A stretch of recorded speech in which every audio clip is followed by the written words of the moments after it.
Welcome, everyone. I would like to call tonight's meeting of the Monroe County Council to order for Tuesday, June the 10th. I want to note that for the record, we've got Council Members Feidel, Council Members Wiltz, Council Member Deckard, Council Members Henry, and Council Member Iverson present in the room. Do we have Council Member Crossley online? Does not look like it. Do we have Council? We do? All right. Thank you for joining us, Councilmember Crossley. And Councilmember Hawk. Is Councilmember Hawk online? Don't see her. All right. Will you all please rise and join me in our Pledge of Allegiance? I pledge allegiance to the flag of the United States of America and to the republic for which it stands, one nation, under God, indivisible, with liberty and justice for all. Thank you all very much. I'll move on to the adoption of our agenda this evening. Does anyone wish to amend tonight's agenda? We have a couple of items here for us. We are going to be tabling the health department items. For those of you keeping score at home, those are items 8E and 8F. Those will be tabled to the June 24th meeting to allow more time for information gathering. So 8E and 8F are tabled to June 24th. And we also want to add the following items. 10A, approval of an appointment to the Monroe County Public Library Board.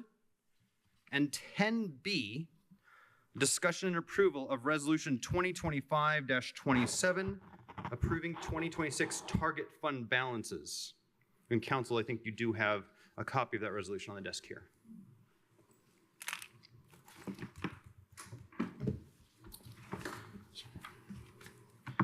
All right. Any questions or comments? Mr. Chairman. Please. My understanding, and this was a quick inference from staff, was that 10B was a request by Councilor Hawk for it to be on the agenda today for a full council discussion. And I'm wondering, and I'm looking towards council, if Councilor Hawk is not here and the full council is not here, do we need to do that? And I don't want to go contrary to what the leadership wants or anything, but I just am wondering if we're fulfilling a purpose or taking up time. I think this resolution was presented at LTF and the committee wanted it to be presented to the full council. As a caveat, I have not presented or provided FSG, our advisors, a copy of this, so they haven't seen it yet. So if the item is added to the agenda, it could be a discussion item, and then I could provide it to FSG for feedback and we can vote on it at a different meeting, or you could do discussion and approval. I withdraw my question and I would go ahead and move the chair's additions on if that helps. Right. Any other comments or questions? Seeing none, could we please have a roll call vote to approve tonight's agenda? Councilor Iverson. Yes. Councilor Henry. Yes. Councilor Wiltz. Yes. Councilor Crossley. Yes. Councilor Feidel. Yes. Councilor Deckard. Yes. Motion passes unanimous. Thank you so much. And just before we move on to public comment, we do want to wish Councilor Crossley health in this moment. So we are eager for you to return to us. Thank you. The next item on our agenda is public comment. If there is an item not on the agenda that you would like to speak, please come up to the podium or raise your hand on Teams. As a reminder, there will be a time limit of 3 minutes per speaker. And so we are going to start with a person at the podium, and then we'll go online, and then we'll go to another person at the podium. We'll go with that. So please, Mr. MG, the floor is yours for 3 minutes. Thank you, Councilor, and thank you, Council and staff today. This is Christopher MG from the Greater Bloomington Chamber of Commerce. I just want to give my support for the work done by the county's long-term financial planning committee. The county council is the fiscal body of county government, and that 2 hours was a very sobering 2 hours and a very unclear 2 hours. But it has major ramifications moving forward, and that's specifically with bonding for one, and according to the estimates I have in my notes, we're looking between 2026 and 28, $9.66 million revenue loss, and the county did not have that cushion. It makes me very glad that you were stewards of our tax dollars with a nice rainy day fund, but that long-term does not help us in matters when we're looking at major capital improvement projects with the highway, the jail, the new Justice Center at North Park. I don't know how that's going to work, and just future economic efforts. But I continue to encourage to have those conversations. Hopefully, the more we look into this, more we know. I cannot begin to kind of give the details and point my finger on what's what, but nothing of it looked like good news from the 2 hours on Friday. So just continue the work. I appreciate it, and so do the residents here, Monroe County. Thanks. Thank you so much. Next, we'll go online. I have a hand raised. Mr. Mutchler, please go ahead. You've got the floor for 3 minutes.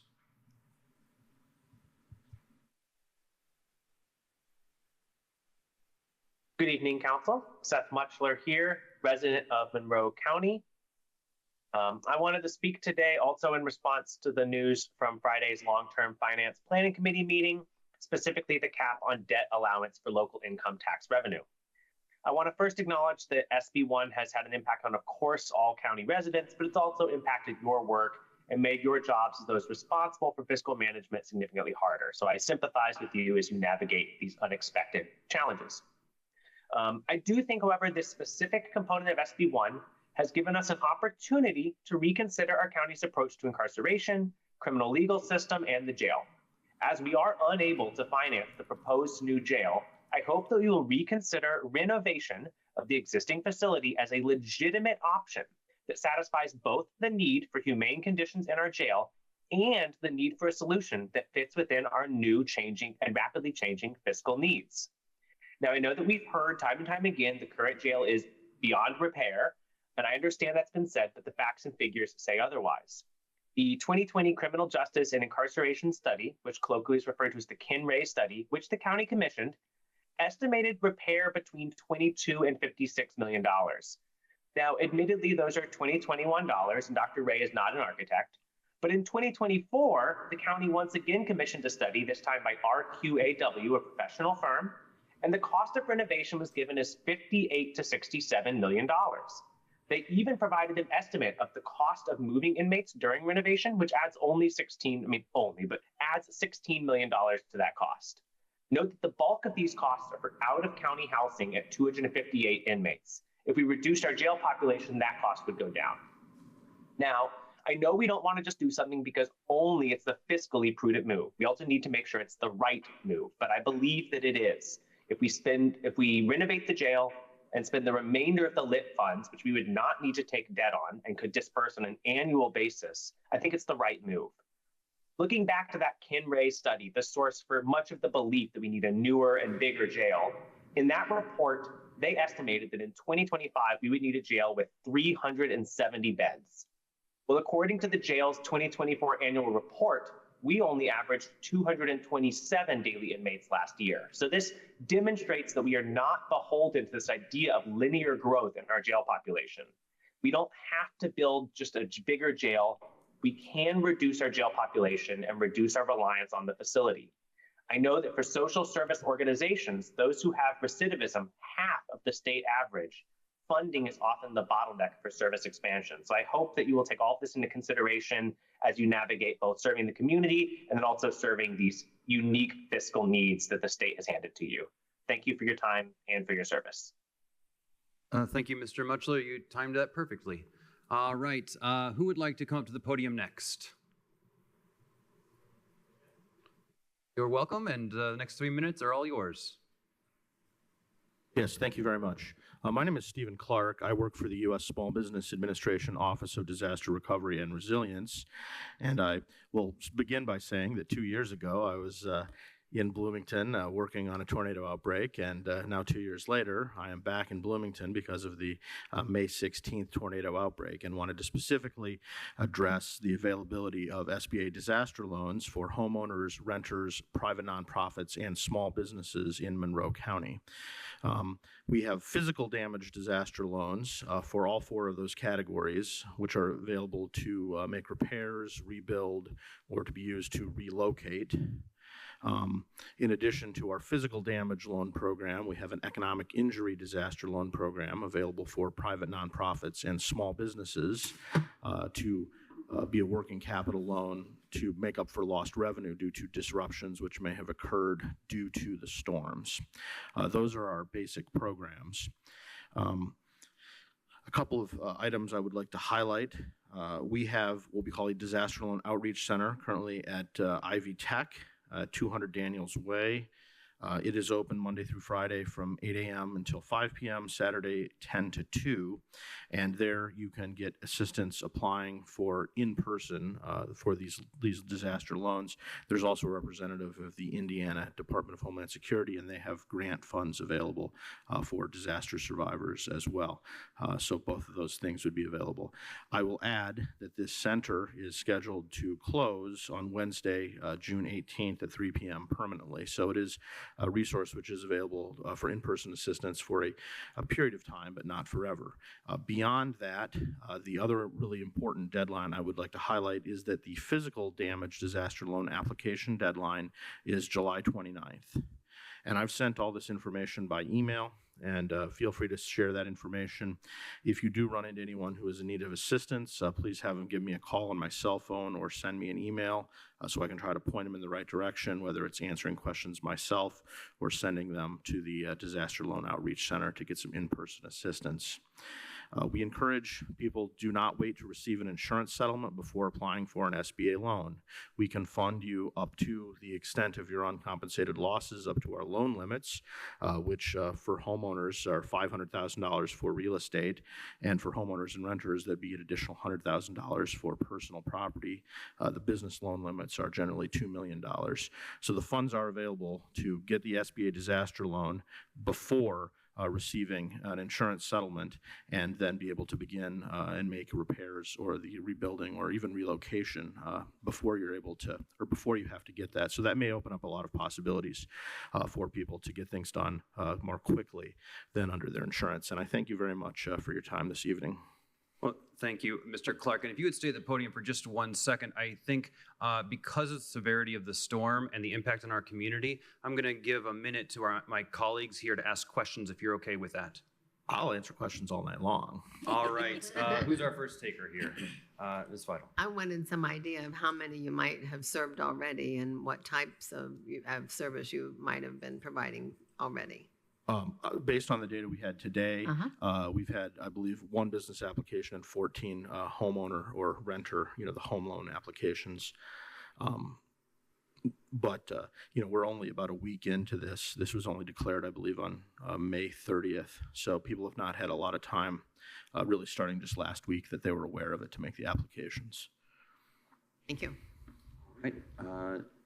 Let's just go down the line. I just wanted to thank you for sending this information ahead via email and giving us a chance to get it out.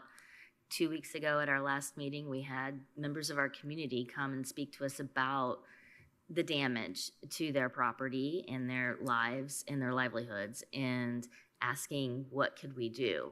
And it's tough to be in that position when you don't feel like there are a lot of options. So hearing from you that you're in our community and actively providing options is a comfort. Thank you. Mr. Deckard. Thank you so much for being here. I had a question, and you may be able to answer it, or you may need to get back if whatever works. Thank you so much for taking these. If I have a constituent that I'm working with that has indicated that getting their property, getting their home back to normal means finding revenue or assistance to get things off the property, and they cannot do it. There's not a service truly offering that. Would an SBA loan potentially assist someone in restoring a property in that way back to where it had been and working on damage? Yes, you can use funds for debris removal. Okay. So that is an option, or demolition, perhaps, if things need to be rebuilt in that way. Those would both be authorized uses of the loan funds. In addition, beyond that, you can get additional funds up to 20% greater than the amount of uncompensated losses for mitigation improvements to make your structure or landscaping, or I guess just generally the premises, better suited to deal with potential storms or other hazards in the future. So, I mean, for tornadoes, that might include changes to maybe pruning trees or things back so that you don't have limbs falling on buildings. It could involve anchoring buildings to foundations.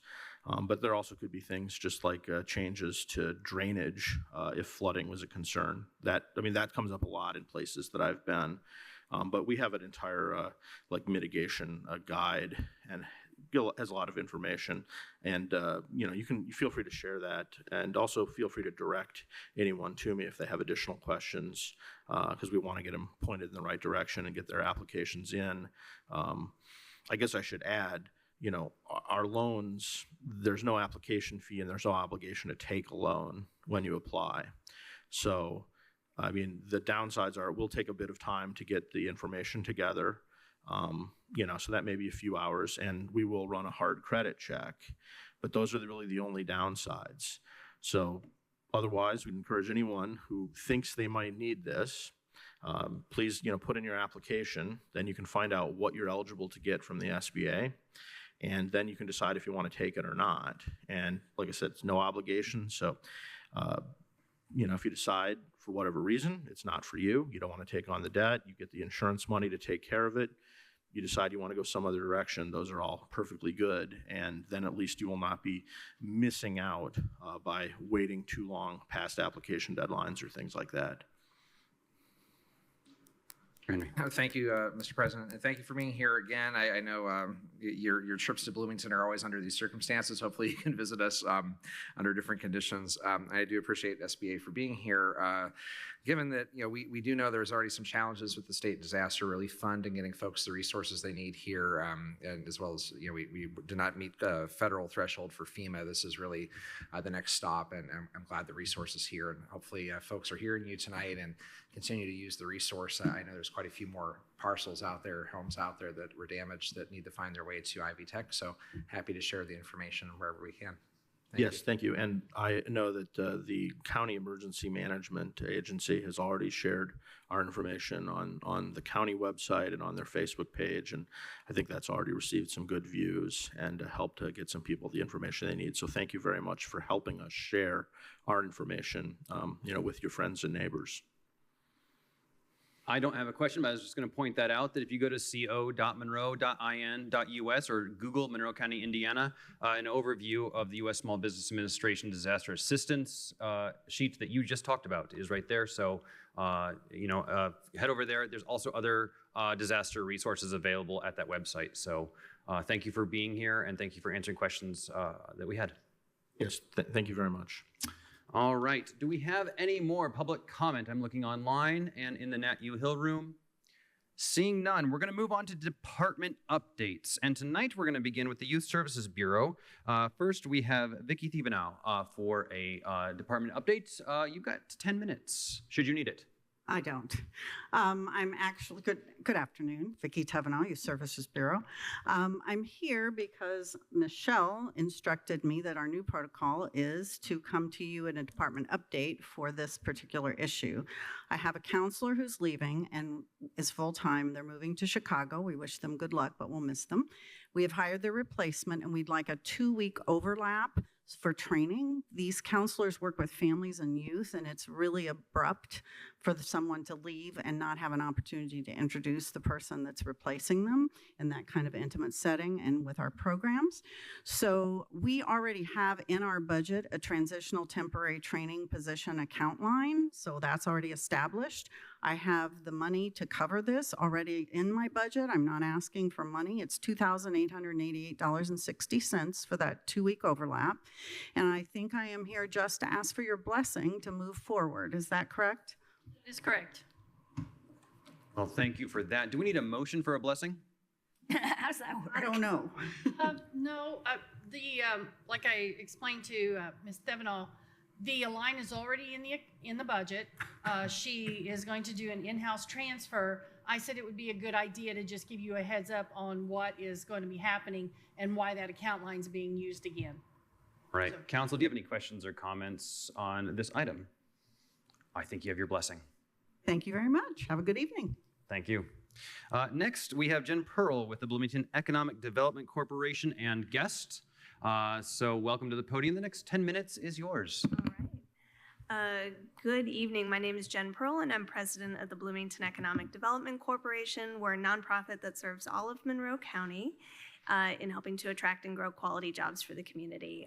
Tonight, just wanted to come and share with you some great news that a new company called Envoy has selected Monroe County for its U.S. expansion. And for that, I have Monica, who's with us here from Envoy, to share more details. Thanks, Jen. Welcome. Welcome. Well, thank you. Hi, Council. I'm Monica Vink with Envoy. We just really wanted to come and say thank you to Bloomington and to all the partners that have helped us launch our operations here. We're a Canada-based company who found the need to kind of land in the U.S. as our customers are really pulling us here. We're a steel manufacturer in the telecom industry. So the easiest way to think about it is these devices require networks to make those happen. We manufacture all of the structures and the mounts and some of the other parts that put those networks up, right? So it's not an industry that's often thought about until those devices don't work, right? So, but we chose Bloomington because number one, it's geographically located for all of our customer base. We have a heavy customer base here in the Midwest, also in the South. We also have some great partners in Indianapolis and Louisville. So Bloomington is like pleasantly right in the middle of all of that. So we're really thrilled for that. But really from the standpoint of just workforce development, with the universities here, we have an engineering side to our business that is really important to the steel manufacturing. So with Indiana University, Purdue, closely located, that's a great pull from the engineering side. And then also with Ivy Tech on the trade side, I think that's a great resource for us as well. So we found a home in kind of an underutilized space in the Phoenix packaging facility. They've been gracious to open that up for us, and it's a great fit for our operation. So we're really looking forward to kind of getting up and going there. We're anticipating between 50 and 100 jobs over the next couple of years, and really telecom, if you look at those projections, the infrastructure and the funding right now from this administration has been great. Brendan Carr, chairman of the FCC, is a great supporter of this industry. So we're seeing a lot of positives in terms of the growth over the next 5 to 10 years within telecom. So lots of positives, in light of all of that. So we're really looking forward to that. Excited to be here in Bloomington. We just love this community. So thank you. Just wanted to give a quick introduction to Envoy. Well, thank you. Please. I also wanted to add that some of your past decisions as council is actually bearing fruit here. So they're locating in the former Otis Elevator facility, and that has been redeveloped beautifully in recent years by Phoenix with the support of council in investing in Phoenix to be able to do that. So that is something that has borne fruit in other ways, and we love being able to redevelop old properties to bring that investment into our community. So thank you for that as well. Well, thank you. Would you stick around for questions from council? Absolutely. If they have them, I'll start with my right. It's not so much questions, but comments. Welcome. First of all, it's wonderful. I do live on the west side of the county, and anytime we can really work on the redevelopment of Curry Pike, where our industrial heart is, we tend to think of College and Walnut as, the downtown of Bloomington, but that's the other downtown when it comes to our light industrial and economic core there. And welcome. This is just a great opportunity. It's exactly the stuff we should be doing and smartly developing our community in a way to attract jobs and folks. So I'm glad we can be home. Where are you located in Canada? So we're in Toronto, Canada. Yep. So. Well, very good. Hopefully we can do some exchange there through the BC. I haven't been to that side of Lake Erie in a long time, Lake Ontario, but welcome. Thank you. Well, thank you. Yeah. And I do want to commend just the council. I'm sure you've had a heavy hand in this. We found a ton of opportunity with partners to employ veterans. We have programs with that. We also have a program that helps, employ previously incarcerated. So there's some programs here within the community, and we're just really appreciative because you don't always find that. And really, Bloomington has opened up their arms. So we're very grateful. Council members to my left, please, Ms. Feidel. So I have a personal history with that building. My husband was in that building for 40 years, so welcome to the club. Thank you. But I also wanted to know how many employees you have here now that you currently employ. So we just got the keys to the building. Okay. All right. We actually, I was sharing with Jen earlier, we just opened recs. We're looking at about 10 to 15 applications that we just opened up to help get our operations. We have machinery and equipment still very much in the process of moving in, but we are anticipating 50 to 100 over the next couple years. So that's going to taper out over the next few months. And like I said, we just got started. So we're still very much in our infancy. If I'm looking at the building from Curry Pike there, where are you at in the building? So we're on the side where the license branch, the Yes. Bureau of Motor Vehicles. The south Yep. side. So we're on the south side right there. Okay, great. Yep. And We've got about that. how much area will your operation take up? We're that whole back The whole corner. back? Yes. So, and we'll fill that space pretty quickly is what it's looking like. Great. Thank you. Thank you. All right, I'm going to go to the floating head above you. Councilmember Crossley has her hand raised. Hi, can y'all hear me? Yes. Okay. All right. Thank you so much. And I apologize for not being there in person. So I wanted to ask a quick question. How many jobs did you say that you would be bringing or propose? So we're projecting between 50 and 100 over the next couple of years. I'm sorry, say that one more time. 50 to 100 over the next couple of years. To 100. Okay. And those are. And then Sorry. Oh, go those ahead. are I'm sorry. primarily, like manufacturing, trade type jobs. And then a handful of engineers as well. Great. And then did I also hear you say that you also work with formerly incarcerated people too? Yes, we do have a program where we like to partner with some formerly incarcerated to help with their rehabilitation and get them back into the community and provide a path to that. So that is part of our hiring practices. And we've found a lot of success with that in some of our other locations. So that's a program we do have intention to kind of launch here as well. Okay. I appreciate hearing that. And I'd appreciate, jobs and things like that and opportunities to continue to come to Monroe County.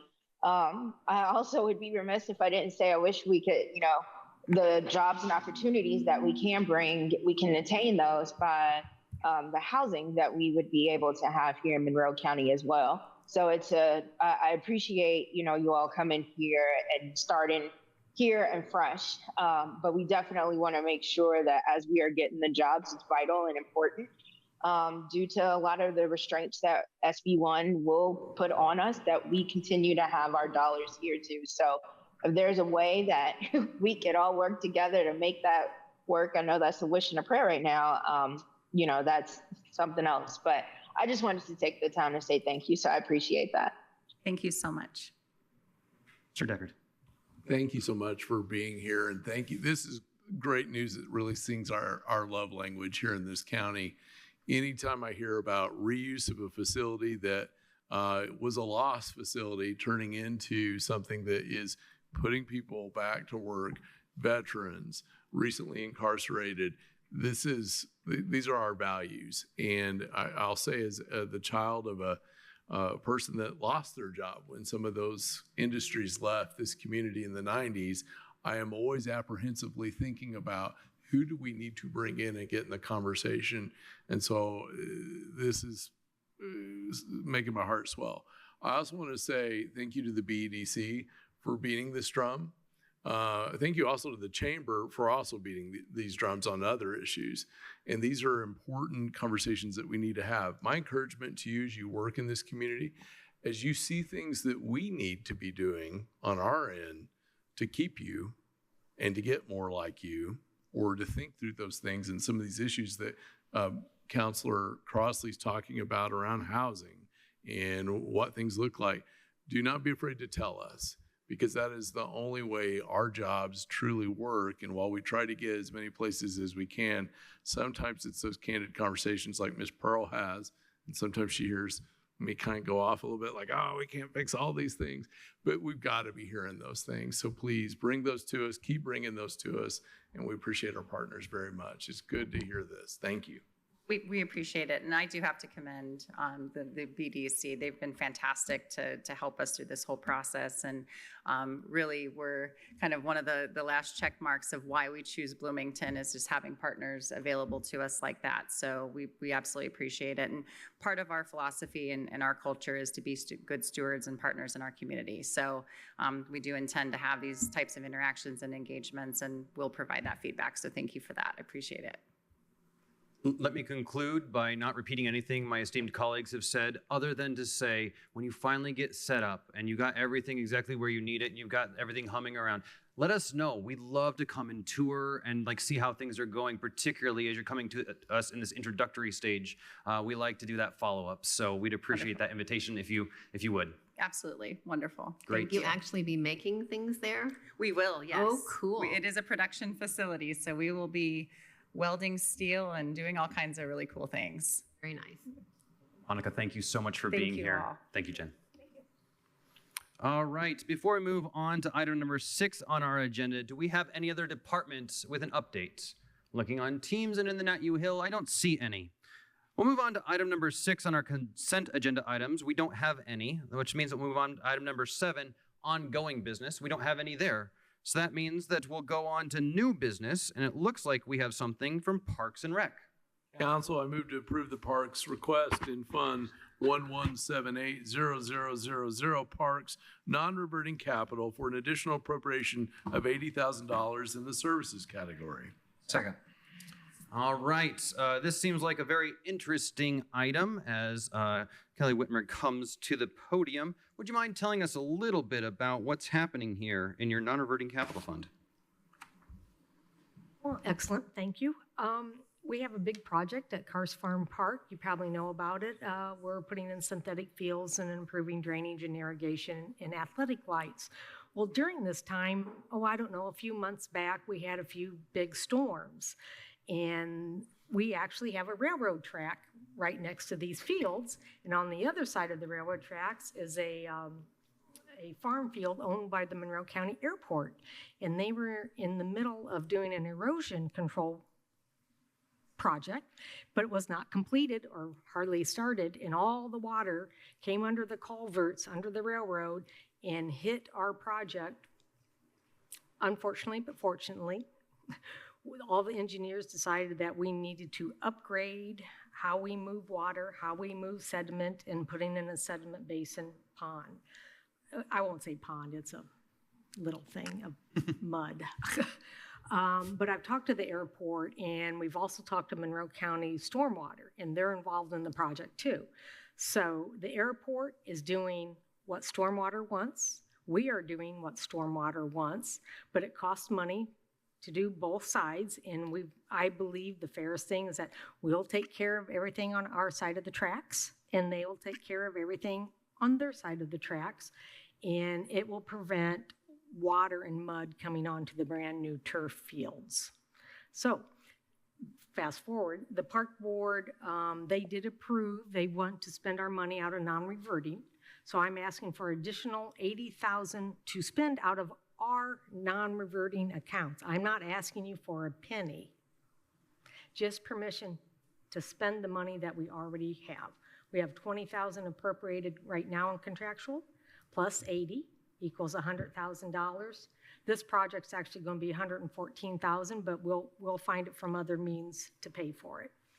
So, any questions about water or mud? All right, with that enticing prompt, I'm going to look to my left. Mr. Deckard. I just had a quick one related but unrelated. So on the synthetic fields, when can we expect to see those? Just, I'm very curious. Currently, we're hoping to be done in October of this year, weather permitting. There's been a lot of rain in the last 7 days, so every time it rains, it pushes us back 1 or 2 days while everything's drying out. I mean, best case scenario, October 1st, maybe November 1st. But we're not rushing things to just rush them. We want to make sure everything's done properly, correctly the first time. So the other fields, 6 and 7, should be ready to play in 2026, spring or summer.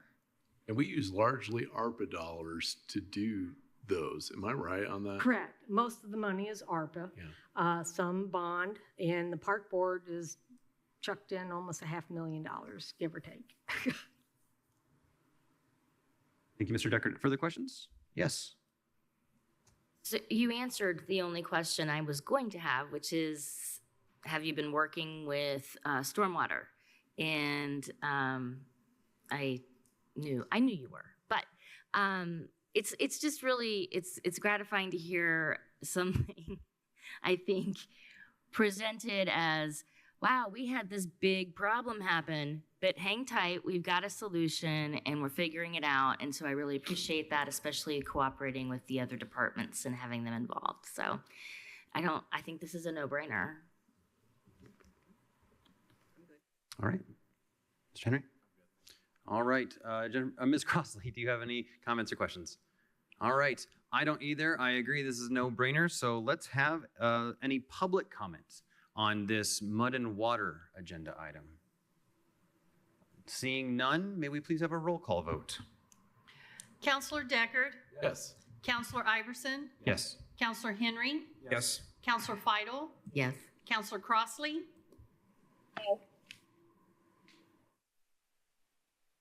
Yes. And then Counselor Wiltz? Yes. Motion passes unanimous. Thank you. You're very welcome. Next, we have emergency management.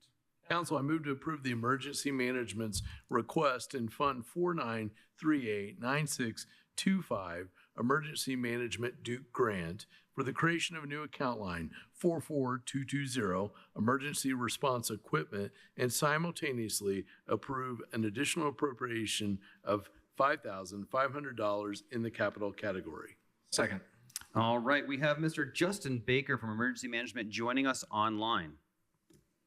Good evening, Council. Yes, the department is pleased to announce that the county has been awarded a grant with the Duke Energy Foundation. This grant will help purchase a multi-purpose communication and command and public outreach trailer.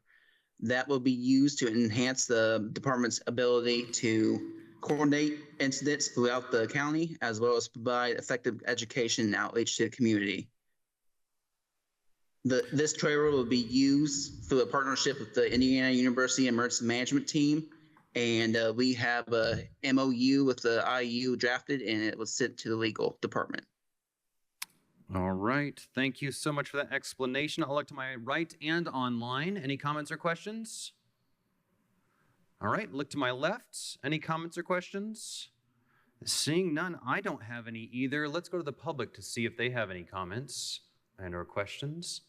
Seeing none, let's go back to Mr. Henry. Thank you. I just got I was thinking there, Justin. Thanks. Aside from the prompt, can you maybe walk through how you're thinking about using the fund in the preparedness phase with IU and EMC? I mean, I know, do you have like a project in mind that's forthcoming?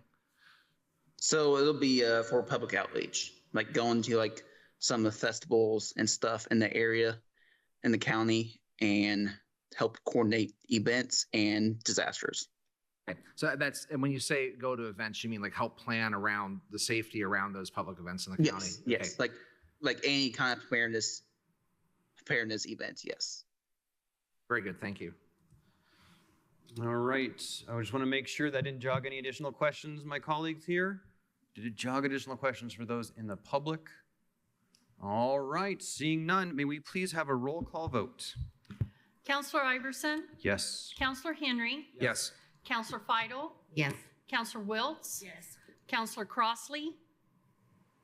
Yes. Counselor Deckard? Yes. Motion passes unanimous. Thank you so much, Mr. Baker. Thank you. All right, next we have courts. Council, I move to approve the court's request in Fund 12130000 GAL CASA for an additional appropriation of $50 in the services category. Second. Second. No. All right. We were going to have Lisa Abraham come and talk to us about it, but Kate Wiltz, I think you have the ability to handle this. I do. I talked with Lisa, and since this is just really a housekeeping issue and getting things aligned with what council had already expressed in intent, I relieved her of the obligation for appearing and said that I would move this one forward to you all. So it's really, if you look at the explanation, it was something that we voted on previously and just had a math error. So we just need to correct it. All right. Colleagues to my left, any questions or comments? Colleagues to my right and online, any comments or questions? Okay. Does the public have any comments or questions about this $50 item? Seeing none, may we please have a roll call vote? Counselor Wiltz? Yes. Counselor Crossley? Yes. Counselor Deckard? Yes. Counselor Henry? Yes. Counselor Iverson? Yes. Counselor Feidel? Yes. Motion passes unanimous. All right. Thank you so much, Councilor Wiltz. Next, we have the public defender. Council, I move to approve the public defender's request in Fund 9160-0000 System Navigator Grant, the creation of 2 account lines, 18001 full-time self-insurance and 30006 contractual, and simultaneously approve an additional appropriation of $86,953 in the personnel category and $9,000 in the services category for a total appropriation of $95,953. Second. All right. We have a request for creation of a new account line. Tell us what's going on here. Can you pull the mic close to your mouth, please? We had a contractual account line in this fund for a data component, a data collection component. And when we drained that at the end of 2024, there wasn't an extra dollar in there to keep that line open. So the $9,000 that I'm asking to go into that, I have to have a line for it to go into. All right. Pretty simple explanation. Let me start to my right and online. Any questions or comments? Seeing none, just go to the left here. Any comments or questions? All right. Pretty straightforward. Let's go online to see if we have any public comments or here in the Nat U Hill room.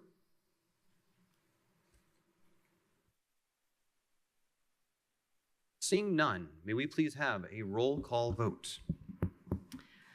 Counselor Crossley? Yes.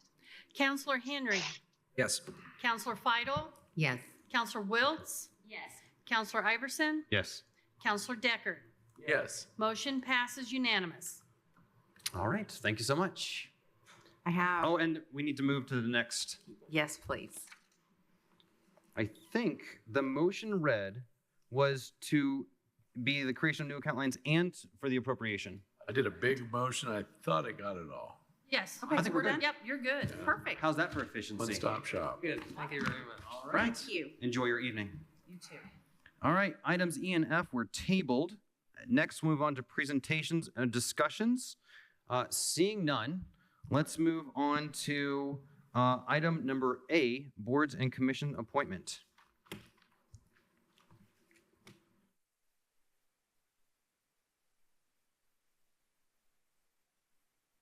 Yeah. Oh, yeah, sorry. Council, I move to approve the appointment of Jennifer Whitley to the Monroe County Public Library Board of Trustees, completing the remainder of a 4-year term, which expires on January 31st, 2026. Second.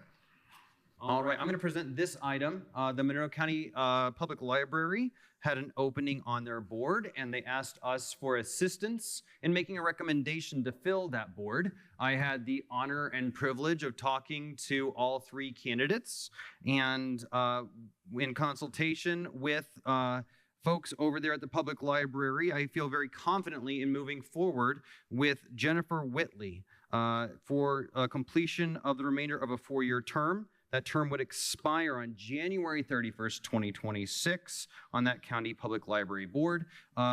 Ms. Whitley has extensive work in library sciences and has worked at numerous libraries as well as on multiple boards here locally. So I think at this point I can open it up to council for any comments or questions that you have about this appointment.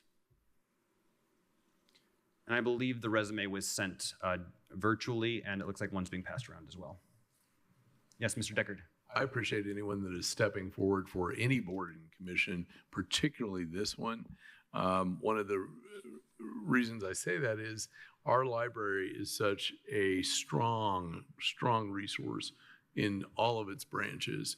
And to illustrate that, just if you indulge me for 2 seconds, I remember a few years back when the co-work space craze kind of took off, people were saying, this is like a new invention that we've got here, a place where people can gather, have internet access, share resources, get information, share information, etc. And that is true about co-work spaces. But libraries were the original co-work space, doing all those things for many, many decades. And I appreciate very much the leadership of our library, which has made such a huge influence on all sides of this county. So I appreciate Ms. Whitley offering her service to this. Any other comments or questions online or down here at the table? Did the director also support this appointment to the board? The director and I have been in pretty regular communication, and he appreciated our decision-making on this. And the 3 people that were given to us to fill this role were all exceptionally well qualified. And this is an incredibly difficult decision to make. But I think given Ms. Whitley's resume, she'll do a fantastic job for my kiddos who use the library all the time. Thank you. Yeah. All right. Do we take public comment on, I don't think we do. All right. Can we please have a roll call vote? Counselor Feidel? Yes. Counselor Henry? Yes. Counselor Deckard? Yes. Counselor Iverson? Yes. Counselor Crossley? Yes. Counselor Wiltz? Yes. Motion passes unanimous. All right. Thank you so much. And I guess in terms of follow-up, will council office be communicating with the public library, or is that something that I should be doing? No, we will take care of, we have a signature page that we forward on to them. All right. And Michelle, you are always professional. Thank you so much. All right, next, we have an item from the legal department. Council, I move to open for discussion and approval, Resolution 2025-27, approving the 2026 target fund balances. Second. All right, and I believe that our legal counsel, Molly Turner King, is going to be tackling this one.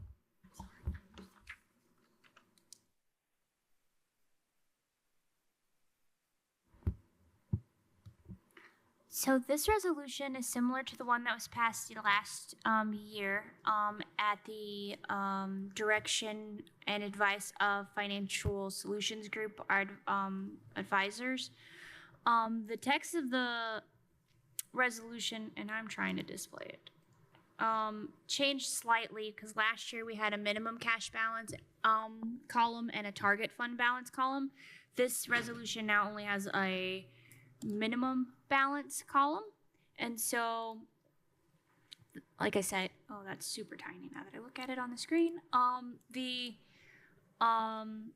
Financial Solutions Group recommended establishing minimum cash balances for certain funds which help our bond rating, helps us receive a favorable bond rating. So, like I said, the language is the same. The main thing that changed was the numbers, and I'm displaying them if Miss Gregory would like to speak to them. Sure, one moment. Okay, so we made a couple changes from what you saw last year as far as the minimum recommendation. So general fund, last year we had at a $10 million minimum balance. My comfort level is raising that up to 15, which it's always higher than that amount, but I don't think we should dip below that number, and I think that's easy for us to achieve. Moving on down, these are, again, just kind of like guidelines, thresholds that we do not want to dip below in order to, to keep the county in great financial shape. So election fund, we like to, keep that around $1 million. We raise it slightly as we have elections happen. CCD, we would like to maintain about cumulative capital development. We'd like to maintain about $1 million, and traditionally it exceeds that. Self-insurance, we've discussed in depth lately. We would like to keep a minimum of 1.5 million, and we're hoping to achieve that between this year and next. Lit edit, we exceed that, the $1 million right now. I mean, as we spend that down with future projects, we'll have to revisit this. 400,000 for reassessment. Rainy day, we've all discussed that we'd like to keep that comfort level of that $10 million. And just, again, the rest of these are around $1 million as well, with the exception of aviation fund, where we'd like to keep that at least 250,000. So any specifics, or we'd like to dive in and see something from Lau, like current balances, happy to do that. And again, Financial Solutions Group has yet to review this, so we would like their consideration as well. However, this is where we are now. All right. I'm going to look to members of LTF for initial comments. So Councilmember Crossley, if you would like to say anything about this, or Councilmember Fidel, if you'd like to say anything about this. So I believe that we brought it to the council because we didn't want to have it just be. So I think supporting what FSG was interested in having happen is exactly where I'm at with this. I think that I think we have these consultants for a reason, and I think that they should be relied upon to give us the advice that we're paying them for. President Crossley, do you have anything to add to that?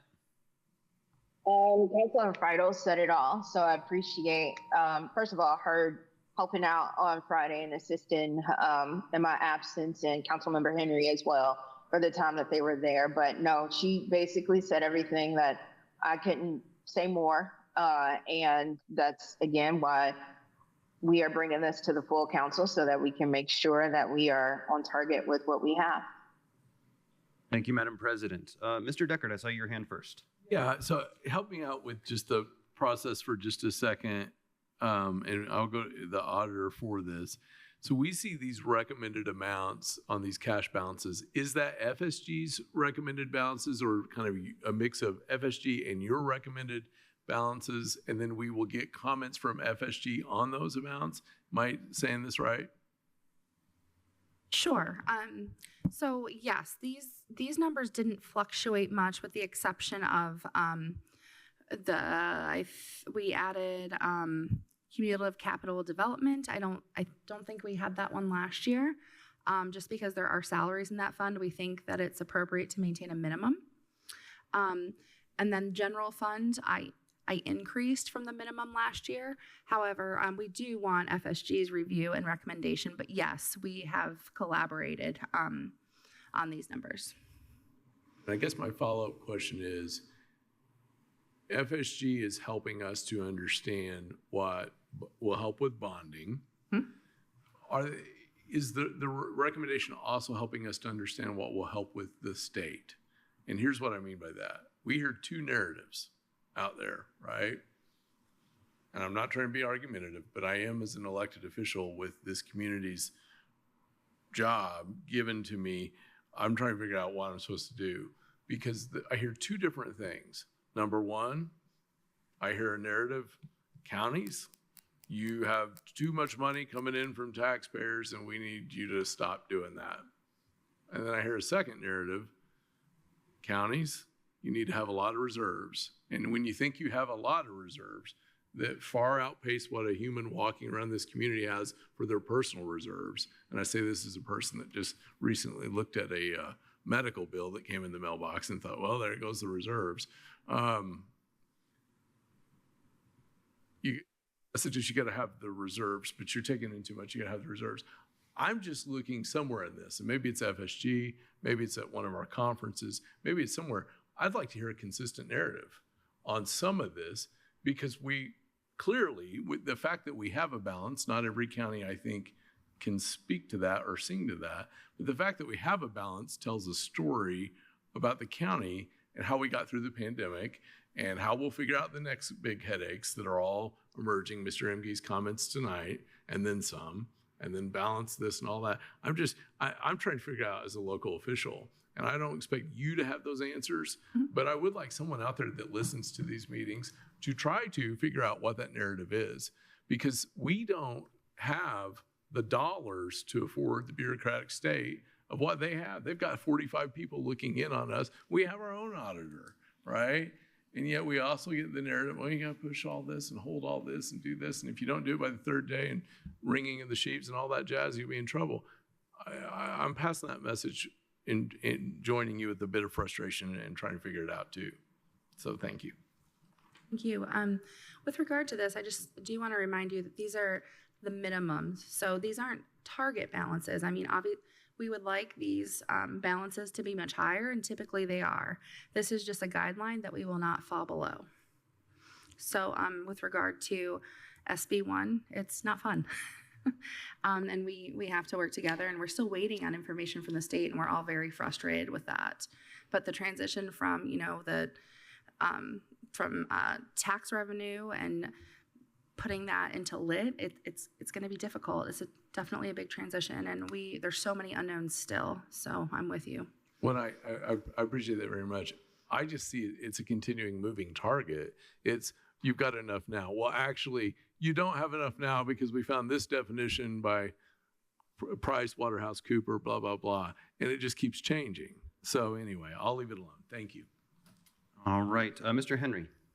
You, Mr. President. I just have one question, because I did have the good fortune of sitting in on some of the LGTF meeting, on Friday. The motor vehicle highway, this number changed from Friday, didn't it? Wasn't it a 2 million and now it's 1 million in the second draft? Yeah, go ahead. I'm sorry. So there was confusion with the draft on Friday whether this was meant to be a target fund balance or a minimum fund balance. And in further clarifying communication with FSG, it's to be a minimum. So that was why the number changed. Yeah, I know Ms. Ridge was here to talk about that a little bit. Are there other, so the numbers here that all tracks as the minimum at this point, is that? Yes. So we went from having the two columns, which had minimum and then target, to just minimum. So there was some fluctuation with the minimum, but you're basically, with the exception of what I went through, you're seeing what you saw last year. Have any other departments had questions like Ms. Ridge did with the highway fund, or is this okay with the other departments that draw from these funds? If they haven't gotten back to you, that's okay too.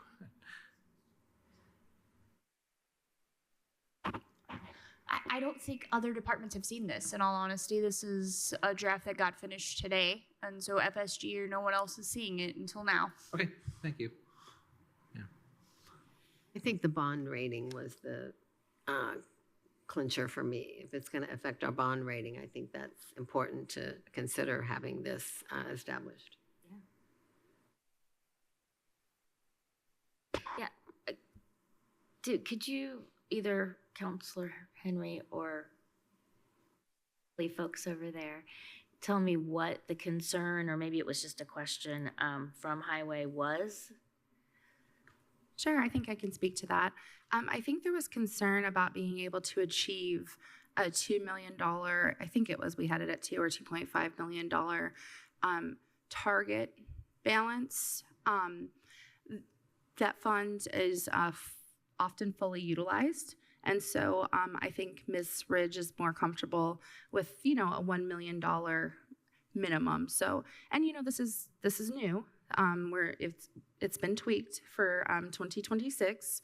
So, still discussing, and we do need our financial advisors to review as well and give their blessing. All right. Any other further questions from council? Councilmember Crossley, you're good. All right.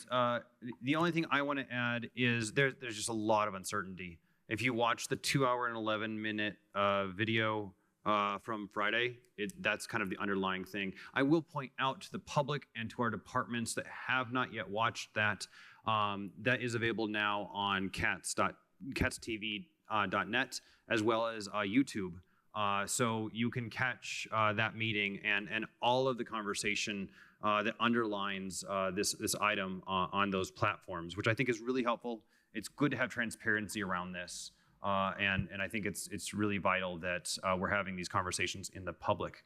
My question is to our county attorney. The motion that was read was to adopt tonight. The motion was discussion and adoption.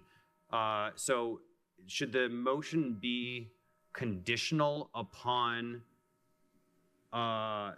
Garitas or others looking at this?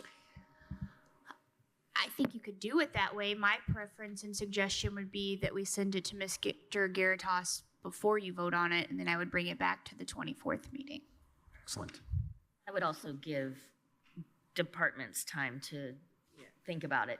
And that is very important. Well, yeah, I mean, because I'm just seeing this for the first time. I have not caught up on the Friday streaming option, which I will be doing soon. But can I ask another question? Yeah, go. Just looking at, I mean, this is a lot of money. How aspirational is this and how realistic? Because, I mean, I guess, do we have this? We certainly do, and this is, I mean, at a very minimum, this is what needs to occur. So this is okay. So these the are motor very vehicle reasonable highway numbers. was the only one that you said gets fully utilized, and yeah, we can go over the detail, and I can even provide those reports to council so you can see where we are, like as of the end of last year, and then where we are currently. So you have an idea. We settlement, which means, we get our tax revenues in and so forth, this week. So that will change our balances as well. Right, okay. Yeah. All right, thank you. Right. Any other further comments and questions from council? Seeing none, I think that concludes this discussion. And it sounds like we will take this up for more discussion and potential approval at a future meeting. All right, that concludes our business for the day. But before we adjourn, it is time for us to look down at the end of the table at a color-coded sheet of legal paper. Councilmember Feidel, what do you have down there? I do have some things to report I've been doing. I asked for and got to meet with the Monroe County Airport recently. I enjoyed my time with the director, the board president, and the vice president of the board, Carlos, Ken, and Alan, and they went over their strategic plan update with me, and they'll be approving that in February of 2026, they said. But you can see this outline of all of this at www.bmgmasterplan.com. It's worth looking at, I think, if you're interested. They have 100+ acres of developable land. They offer flight instruction, rental hangar space, charter service, full service barber shop right there. They have an Airbnb right on site. So if you want to watch planes fly in and out, it's a great place to have an Airbnb. And they also now do an Ivy Tech auto class, which I found very, very interesting. So there was also things that I went to the Ellisville Legislative Wrap-Up session on Tuesday the 3rd. Learned a lot there. 5 legislators, I believe, were there, state legislators. And I think the biggest takeaway I got from that was there may need to be some fixes with the section, because it was, I I've been saying for some time now, it seems like there is a lot of unintended consequences that came as a result of all the session this year. Went to the convention center groundbreaking that same day. The Monroe County Fair Board, I did have something to pass along there that I thought was good for people who want to go to the fair, especially people who want to ride rides. They're having fair tickets pre-sale, and they're having them at all People's State Bank locations. They're there now, they tell me. And there are 22 tickets for $20, which are normally $30. So this budget-friendly mother and grandmother thinks that's a good deal. So 22 tickets for $20, normally $30, all at People's State Bank locations. Their vendor market went well. They cleared about $12,000 there.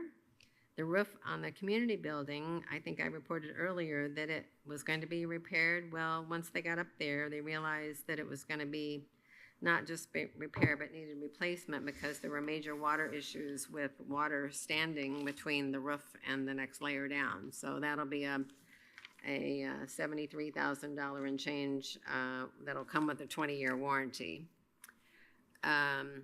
I attended a conference, well, actually a presentation at a law firm in Indianapolis about legislative issues that has been discussed earlier this evening. There's still no hard financial numbers to base decisions on, which is very frustrating. And I found that even the attorneys there are continuing to figure it out. There was a PowerPoint presentation, and even one of the PowerPoint slides was incorrect that they had to correct on site. So I just find that very frustrating. We talked a little bit about the Long-Term Finance Committee meeting. Been doing, I'm going to be doing co-ed meetings when necessary. I couldn't make it back in time to attend the one that they had earlier, but I'm in contact with Randy Rogers at United Way about that. And then I've been meeting with employee services about some issues there. So I've been out and about and around and doing things. Thank you. Excellent. Can we do these in a different order sometimes? Because this is rough. No, how can you not start with the color-coded legal pad? Maybe that would be a great finish. Or maybe like we the should finale. hopscotch. I don't know. I agree. All right. I did stuff. I swear. Councilmember Wiltz, this is not a competition. Well, I feel it like it might be. Well, my thing is, I've always had to do reports on anything that I've ever done with regard to serving anywhere. And so I'm used to going through my calendar from the last time I met till this time. And that's how I come up with this list. It doesn't just happen by magic. Yeah. And I do that regularly all the time, but I'm not. And if I don't write it down, I don't have it. If I don't write it down, I don't have it. So, my only thing is I think I have met with most of the departments on my liaison list, and to varying extents have talked about budget. If we haven't, please call me. Look me up. We will. And if I don't hear from you, I'll call you. So that's where we are. We met today with probation and community corrections, and they're working on, trying to figure out how to face the challenges. So I feel for y'all. If we can be of help, that's our job. To me next, my gosh, now I have to follow all that. I'll just be very quick and say that if I was giving my actual report, I spent an hour on the phone griping at President Crossley about this issue or that. No, that's not what I did. I will say I do want to recognize the convention center groundbreaking, which our president spoke at. I think that when we have those big accomplishments in the community, it's important to not only recognize those things, but look what made those work and then replicate it. And I think for our big challenges ahead, there's a lot of good patterns there to kind of pick up and figure it out. We as a community are very much in a extreme transitional period on about just every level imaginable. And so my ear to the ground, or eyes to the ground, ear to the ground, is to figure that out for a lot of people right now, and then try to meaningfully bring that into discussions with our department heads as I do my pre-budget kind of warm up. And it's good to be able to do that now as non-leadership member and to kind of go back out into my folks. So I'll pass. Thank you, Mr. Deckard. All right, Mr. Henry. Thank you. I'll just keep it short. There's no reason to keep it to the director's cut. We could actually make this a longer meeting. Nope. No, we'll see, Peter. You didn't time me. Anyway, the EMAC will meet this coming week, and of course the body's representative on that body. I've made some recommendations to the county commissioners to add some seats to the EMAC. I think we do and should have someone from the Township Association at the table, as well as our GIS person, Dr. Baton, who both have, in the townships and in his role, have really shown some great value in the last tornado response. That is at least a recommendation Jamie Nibel and I have made to the commissioners for consideration.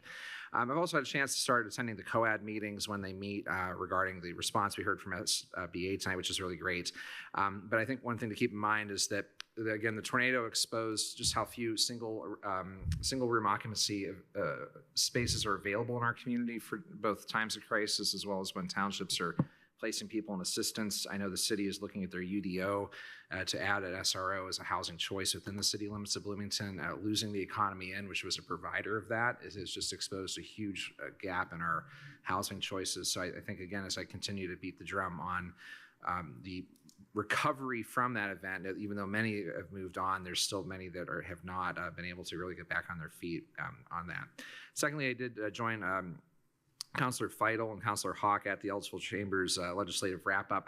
I do have to reflect on something Councilor Deckard brought up about things up north and kind of how things affect our community. Representative Mayfield did go out of her way to remind us that, in her view, some of the legislation that was passed that affects our locality's ability to collect taxes and how we use our taxes was for us to really think about our needs, wants, and luxuries, as she put it. And it's something I take umbrage with because as a county government and being a resident of this community, I don't think the county government deals in luxuries very often. I think we've been talking about that through our whole budget process this evening, but it does show a disconnect in the manner by which that particular representative sees this county and all the good work people do in this building. If she ever again wants to join this body and take a seat here to learn about that, I'm sure President Crossley would welcome her too. But it was not a well-received comment by me in the audience and other members of the audience who did speak up on a variety of what she perceives to be luxuries, including public education in our community. So I'm glad the folks attended that and said things in the room. Having said that, when we think about how we budget smarter and how we really think about smart development, I was just so excited with Alma here tonight, but I will also raise the council's attention as your rep on the Plan Commission that we've had some heated exchange at the Plan Commission over the 25-year moratorium on development in the community that has been a contentious topic in the CDO. We did make an attempt to discuss that at the Plan Commission last week to basically send it back to the Ordinance Review Committee for further consideration. Now, that's a lot of words to say. Basically, as you all know, that 25-year moratorium really limits our ability to help parcel owners develop their properties in the community in a manner that helps us generate revenue to share the burden of the quality of life and the taxes and the escalating costs of running our government.